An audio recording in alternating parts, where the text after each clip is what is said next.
moi, j'ai un background de gymnastique. Donc, si on va encore plus en arrière, c'est là que j'ai commencé à coacher. Moi, j'ai commencé à coacher à l'âge de 14 ans. En gym. En gym. Donc, quand on parle de gymnastique, c'est les anneaux, banc parallèle, banc fixe, le sol. La gymnastique ou le coaching dans ça m'a permis de voir, c'est que si les étapes sont mises en place pour chaque individu, on peut tous évoluer. Mais c'est là qu'on voit la différence. Okay, est-ce que c'est un rêve ou est-ce que le rêve va se devenir réalité en mettant les choses en place pour y arriver? Je veux courir un marathon, cool. Je veux courir un marathon en bas de 3 heures, ouf. Là, on commence à parler. C'est ça, c'est pas la même On parle de qui? Quelqu'un qui n'a jamais couru, quelqu'un qui a 30 livres à perdre, quelqu'un qui a déjà un background de track and field depuis qu'il était au secondaire. Donc, quand tu me parles d'étapes à suivre, mais c'est qui? Ça m'a pris 4 ans avant d'être capable de faire un backflip. J'ai commencé à 7 ans. Puis j'étais un petit chubby rondelet.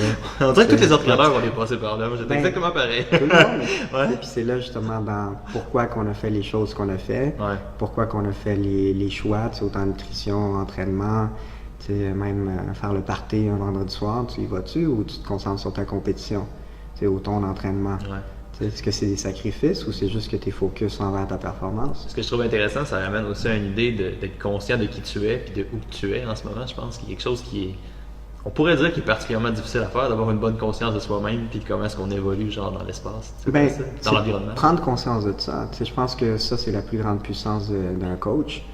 De dire, OK, t'es là, cool, tu vas aller là, cool. Mais est-ce que tu es vraiment en train d'être en ligne envers ce que tu dis que tu veux faire? Sinon, regarde, on perd notre temps.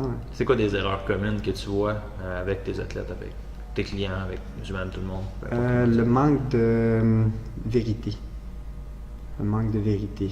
Shit. Ok, vas-y. Qu'est-ce que t'entends par ça? C'est aussi simple que ça. Regarde, pourquoi tu t'entraînes, toi? Shit, je m'attendais pas à me poser cette question-là. Pourquoi est-ce que je m'entraîne, je te dirais? Parce que si j'ai pas l'impression que je me développe continuellement, on dirait que j'ai l'impression de perdre mon temps. Puis je pense que physiquement, c'est une façon de le faire un peu. Ça ramène à peut-être chasser une meilleure version de toi-même, on pourrait le dire comme ça. L'évolution constante. Probablement plus évolution constante. Puis tu sais, moi, ce que je parle les gens souvent, c'est qu'on n'a pas défini ces points-là réellement. Tu sais, c'est quoi l'évolution? Ça veut-tu dire que je tiens mon handstand 2 secondes de plus? Ça veut dire que je fais un strict pull-up ou ça veut dire que mon Fran est en bas de 2 minutes 30? Ça ramène à le quantifier un peu. Oui, puis qu'est-ce que je viens à réaliser, c'est que les gens ont une notion fausse de qu'est-ce qu'ils veulent. Souvent, ils disent qu'ils veulent quelque chose, mais réellement, ils veulent d'autres choses. Donc, par exemple, souvent, je vois que des gens, ils veulent « oui, je veux faire les Open. Oui, je veux faire du CrossFit. » Mais réellement, qu'est-ce qu'ils veulent? C'est avoir l'air beau tout nu. Right? Mais ils sont pas prêts à faire les sacrifices au niveau de la nutrition. Ils sont pas prêts à faire les sacrifices au niveau des heures de sommeil, d'être constant dans leur entraînement. C'est ça. Je m'en fous si ton Diane est en bas de 4 minutes.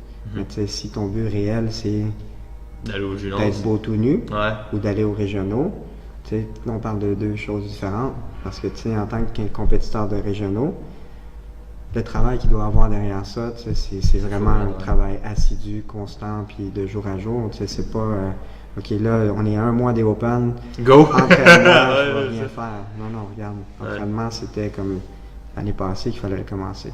C'est intéressant aussi parce que ça ramène à la majorité des choses dans la vie sont possibles tant et aussi longtemps que tu comprends le coût derrière. Puis, je pense que c'est comme ça que c'est comme ça que je le comprends en fait. Là. Absolument. C'est l'idée que les gens sont pas capables de cerner le coût de ce qu'ils demandent. Je vais avoir un SPAC. Ils sont en restriction calorique pendant une couple de mois, puis après ça, on s'en parlera. Regarde, c'est là que je reviens. Restriction calorique, ça dépend pour qui. C'est ça. Right? Parce que peut-être la personne n'en mange même pas assez. C'est peut-être la personne a fait bien trop. Peut-être la personne n'assimile même pas ses nutriments. C'est pourquoi je devrais la priver de ses nutriments quand que, hormonalement elle est débalancée. Right? On va où? On guide où la personne comme ça? Puis c'est là que, tu sais, comme des fois, des gens qui ont justement des problèmes à manger. Oui, je suis mon MyFitnessPal, puis là, je suis en dessous de 300 calories. Mais regarde, c'est parce que tu t'entraînes bien trop. Pourquoi tu as besoin de t'entraîner 2 fois par jour? T'sais, pourquoi tu ne dors pas 8 heures? Puis quand tu t'entraînes, pourquoi tu ne concentres pas réellement ton heure d'entraînement à t'entraîner? Qu'est-ce que tu veux dire par ça? Au lieu de, on court après notre queue.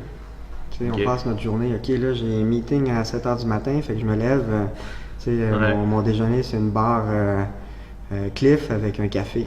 Mhm. Right? Si tu regardes, on va compter l'apport calorifique de ta barre Cliff. Oui, il y a beaucoup de calories, mais la densité calorifique n'est pas là. Mhm. Que dire, regarde, je vais m'asseoir pour manger.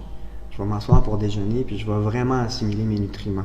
Mhm. Que là, tu conduis en plein milieu, un pimpon qui te coupe la rue, puis là, tu commences à chialer. Imagine combien tu as réellement digéré de ta barre Cliff. Mhm. Tu sais, pas vraiment. Tu es Non. en mode survie. Là. T'sais, le volant qui est là, le sang, il s'en va pas à ton système digestif. Ouais. Le sang s'en va dans tes extrémités, dans ton cerveau. Donc, qu'est-ce que tu assimiles réellement comme nutriments? C'est très peu. Là, tu sais. Non, c'est ça. C'est ça que je veux dire dans... OK, c'est quoi l'objectif? Est-ce qu'on a les choses de base pour y arriver? T'sais, souvent, on essaie de... Surtout dans le monde du CrossFit, on essaie de précipiter l'évolution de l'individu. C'est-à-dire que... Puis c'est là que je reviens à... C'est quoi la santé? On va commencer par définir ces paramètres-là. Pour la personne. Pour Ouais. la personne, ben, je pense que là, pas juste pour la personne, il y a des principes de base. Comme quoi? Ben, comme avoir 3 repas par jour, Ok. comme s'asseoir pour manger, mastiquer ses aliments, Mhm. à mastiquer au moins 20 à 30 fois avant d'avaler, l'hydratation. Donc, si on commence par là, tu verrais combien de gens perdraient du poids. Ouais. Aussi, la qualité des nutriments. Tu sais, cuisiner. Tu sais, C'est une erreur que tu vois beaucoup, tu dirais, chez les gens. Ils essaient de commencer par la fin, ils essaient d'arriver puis de faire le. Je vais m'entraîner 2 fois par jour, je vais. ben, c'est là que je reviens à. Ouais. Il y a un manque d'éducation dans tous les domaines. Autant Ouais. dans monsieur, madame, tout le monde, parce que comme tu l'as dit, ben, je veux perdre du poids, il faut que je cours, donc je vais faire un marathon. Maintenant, tu vas le mettre dans un effort qu'elle n'est pas habituée, elle n'a pas la force pour être capable de faire ce type de contraction musculaire, elle n'a pas la densité calorifique ou nutritionnelle nécessaire pour qu'elle puisse maintenir ce type d'activité. Puis en plus, imagine si elle perd beaucoup de poids, la toxicité qu'il va avoir dans ses organes. Right? Donc, comment tu aides à cette personne à évoluer en santé? Que regarde, bucket list, j'ai fait mon marathon, mais je suis défoncé des genoux. Là, ma diète, vu que j'ai mangé de la salade pendant 4 mois, ben là, je vais m'empiffrer de ce que je peux. C'est tout ce qui est, dans le fond, fast food. Ça ramène, ça c'est intéressant parce que ça ramène à la notion de relation avec l'alimentation un peu. Tu sais. Absolument. T'as combien de monde qui sont vraiment conscients des choix alimentaires qu'ils font? Pas nécessairement des choix alimentaires, mais mettons des raisons pour lesquelles ils font ces choix alimentaires-là, je pense. C'est intéressant comment tu l'amènes. Là. Ouais. Puis c'est un tout, tu sais, ça revient à, comme tu dis, au niveau de l'activité physique. Ok. C'est quoi les objectifs de chaque individu? Ouais, c'est Ok, ça. on va commencer, je m'entraîne 3 fois par jour. Pourquoi tu as besoin de t'entraîner 3 fois par jour? Puis qui s'entraîne 3 fois par jour? Ouais? Ouais, c'est ça. Non, mais pourquoi? C'est ça. Tu sais, C'est ok, les- je suis un athlète, je m'en vais aux régionaux. Régionaux, tu as au moins 3 entraînements par jour, vendredi, samedi, dimanche.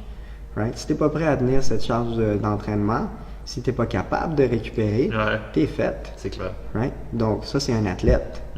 Donc, Es-tu un athlète? C'est ça la question dans le fond. on commence par là. Ouais. Puis, c'est quoi la définition d'un athlète? Est-ce que je joue aux fléchettes? Est-ce que je joue au curling? Ou c'est le hockey? Ou c'est le crossfit? Ouais, ou c'est tu nommes l'activité que tu veux? Right? Donc, moi, je trouve qu'il y a une préparation physique pour chaque sport. C'est quoi le sport qu'on veut pratiquer? Puis, c'est quoi le niveau dans cette pratique qu'on veut avoir? Right? Si c'est la performance qui est désirée, si c'est juste l'apparence physique, le bien-être, j'argumenterais à, OK, c'est quoi le but de faire de la haute intensité tous les jours? Ouais, c'est ça. Ça ramène à ce qu'on disait tantôt, tu sais, c'est intéressant parce que c'est l'idée d'être conscient de où est-ce que tu es puis où est-ce que tu veux aller, tu sais. Ça ramène à... C'est comme tu as dit, c'est courir après sa queue, en fait. C'est genre... Mon mode de vie est problématique, fait que je vais bâcher sur mon entraînement. Voilà. C'est genre, man! Voilà. tu sais. Voilà. Fait que ça, c'est quand même intéressant, là. Mais ça nous amène à, moi, c'est ça mon approche, de dire, OK, c'est quoi les choses que j'ai besoin pour faire du bien à mon quotidien, faire Ouais. du bien à mon moi-même. Tu sais, sans ton corps physique, qu'est-ce que tu es capable de faire? C'est malade, ça. Ouais, c'est vrai. Puis les gens ont pas tendance à voir ça. On dirait que c'est la première chose qu'on va sacrifier tout le temps dès qu'on a besoin de le faire. Ah, j'ai une grosse journée au bureau, ben je vais dormir moins. Ben oui. Prendre plus de café. Mais c'est vrai qu'au bout de la ligne, tu sais, ça ramène à. Je parle d'une grosse partie de ton physique, c'est quitté jusqu'à un certain point, tu sais. Absolument. Donc, on a une responsabilité envers ça. Donc, l'énergie qu'on a, est-ce qu'on Ouais. fait quelque chose de positif ou quelque chose de négatif? Right?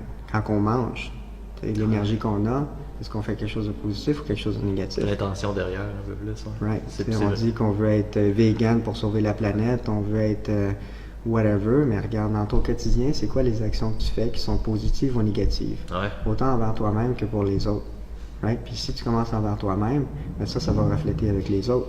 C'est le focus que tu as avec chaque personne, que tu les écoutes, que justement tu es capable d'avoir une conversation, que tu es capable de rester conscient, tu es capable de rester concentré, ou regarde ton corps et comme si j'ai faim, là, c'est toi tu me tapes sur ouais, c'est ça. Regarde, si tu es capable d'avoir une énergie qui est constante, un focus qui est constant, je pense que tu peux être plus optimal dans ton quotidien. Si tu pouvais changer une chose instantanément avec le monde de l'entraînement, ce serait quoi? L'éducation. Par rapport à quoi? Mais les bases. Les bases. Je pense que comme j'ai dit, souvent on essaie de donner de la poudre aux yeux aux gens, quand que réellement l'entraînement de base, vraiment, tu sais, je pense à la gymnastique. Ouais, c'est ça. Si tu savais combien de pull-ups stricts j'ai pas fait dans ma vie, tu sais, combien de push-ups j'ai pas fait dans ma vie, c'est avant même de faire des soleils en gymnastique ou des rondades flick-back.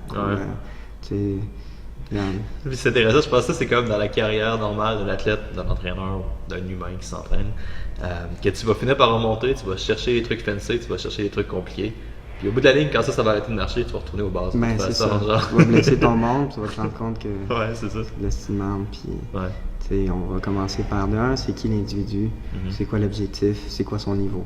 C'est clair. Puis de deux, être honnête avec la personne aussi, puis qu'elle voit cette réalité. Ok, je veux perdre 50 livres. Ok, 50 livres de quoi? C'est-tu du muscle que tu veux perdre? C'est-tu du gras que tu veux perdre? Puis c'est quoi les choses que tu es prêt à faire? Merci énormément d'avoir été là. C'était très très cool. Où est-ce que les gens peuvent te trouver? 137 rue Saint-Ferdinand. À ton gym? À mon gym, CrossFit Quetzal, MFO Training. Okay. Sinon, Montréal. J'offre aussi des entraînements en ligne. OK. Donc,